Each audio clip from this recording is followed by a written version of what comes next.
Est-ce que vous saviez que AXA avait été condamné à indemniser la perte d'exploitation d'un restaurateur parisien? Eh oui, c'était le 22 mai dernier, et je vous en dis un peu plus dans un instant. Breaking news. Non, ah, faut pas me dire ça.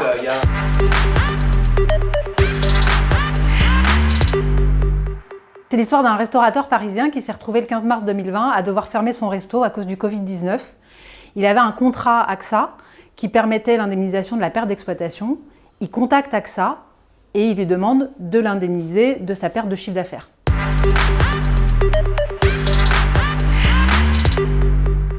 AXA a répondu non. Elle a considéré que l'épidémie ne concernait pas seulement le restaurant, mais toute la France. Et elle a considéré que le risque n'était pas assurable. Et alors le restaurateur a saisi le tribunal de commerce de Paris.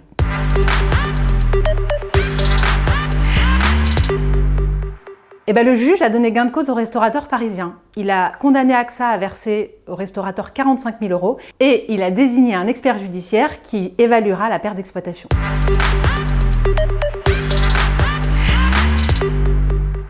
Non, en fait, tout va dépendre du contrat.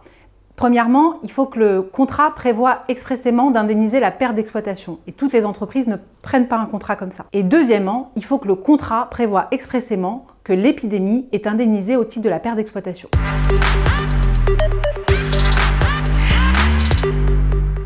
Alors non, la décision n'est pas définitive. Pourquoi ? Premièrement, AXA peut faire appel. D'ailleurs, elle a déclaré qu'elle ferait appel. Et deuxièmement, la décision du tribunal de commerce est une décision de référé. Petite précision.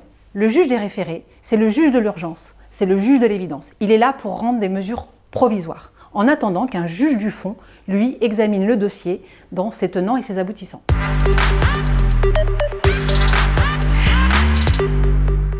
Et la conclusion, c'est que la messe n'est pas encore dite pour AXA. D'ailleurs, dans un cas similaire, le tribunal de commerce de Lyon a considéré qu'il n'était pas compétent pour interpréter le contrat. Il a renvoyé au juge du fond qui statuera sur l'affaire le 1er juillet. On vous tiendra au courant, alors en attendant, to be continued.